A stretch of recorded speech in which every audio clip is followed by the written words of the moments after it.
Assalamualaikum warahmatullahi wabarakatuh. Halo semuanya, perkenalkan saya Rida Astria dari kelas 5C dengan NIM 122208080 dari Pendidikan Kimia UIN Sunan Gunung Jati, Bandung. Di sini saya akan menjelaskan salah satu materi kimia untuk memenuhi tugas akhir ujian akhir semester pada semester ganjil. Salah satu materi yang saya akan jelaskan yaitu tentang asam dan basa. Adapun tujuan pembelajaran yaitu peserta didik diharapkan dapat menjelaskan sifat asam basa senyawa menurut teori asam dan basa.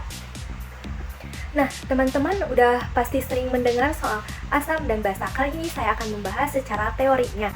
Berbagai kebutuhan kalian juga pasti dari makanan, minuman, obat-obatan, serta keperluan kebersihan semuanya dapat tergolong senyawa asam dan basa.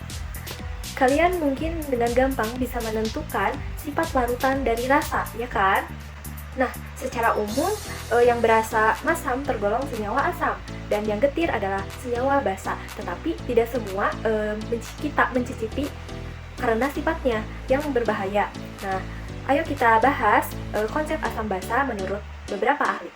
Oke, yang pertama itu teori asam basa menurut Arrhenius. Nah, menurut Arrhenius ini asam adalah zat yang dimasukkan dalam air dan zat tersebut dapat menghasilkan ion hidronium atau H+. Nah, menurut Arrhenius juga asam pada umumnya merupakan senyawa kovalen polar yang terlarut dalam air. Nah, dapat dilihat jika HAX adalah asam, maka reaksi ionisasi senyawa HAX dalam air adalah sebagai berikut. Nah, untuk ini valensi asam atau jumlah ion H+ yang dihasilkan jika satu molekul senyawa asam mengalami reaksi ionisasi. Oke, terdapat juga contoh senyawa asam dan reaksi ionisasinya. Contohnya yaitu asam klorida.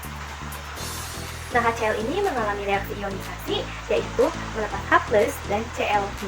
Kemudian, apa itu basa menurut Arrhenius? Nah, menurut Arrhenius, itu zat yang dimasukkan dalam air dan zat tersebut itu dapat menghasilkan ion hidroksida yaitu OH-. Jika larutan OH- adalah asam, nah maka reaksi ionisasinya senyawa larutan OH- dalam air adalah sebagai berikut. Kemudian contoh senyawa basa lainnya yaitu NH3 atau amoniak.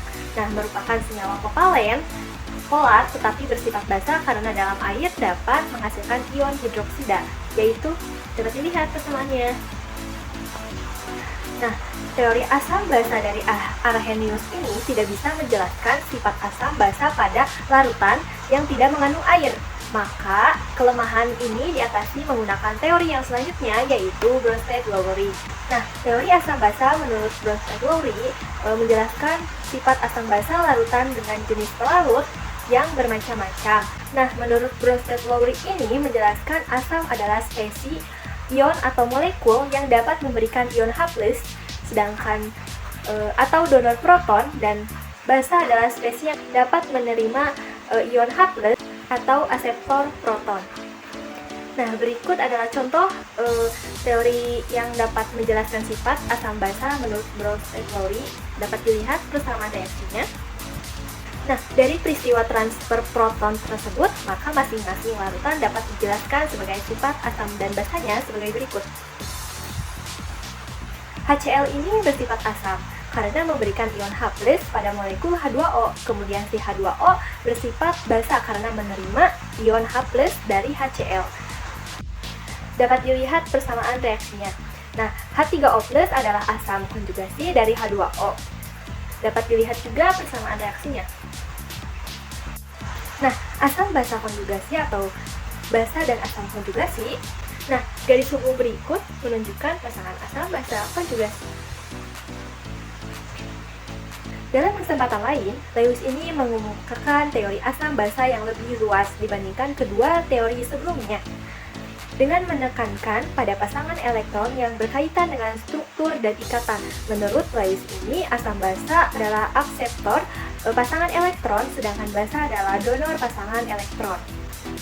Nah, teman-teman dapat dilihat contoh reaksinya, yaitu reaksi antara BF3 dan NH3, di mana BF3 tersebut asam Lewis dan NH3 sebagai basa Lewis. NH3 ini memberikan pasangan elektron kepada BF3 sehingga membentuk ikatan kovalen koordinasi antara keduanya. Nah, kelebihan dari definisi asam basa Lewis ini dapat menjelaskan reaksi asam basa lainnya dalam fase padat, gas, dan medium pelarut selain air yang tidak melibatkan transfer proton. Oke teman-teman, mungkin sekian penjelasan dari materi asam dan basa secara teori. Kurang lebihnya mohon maaf. Wassalamualaikum warahmatullahi wabarakatuh. Dadah.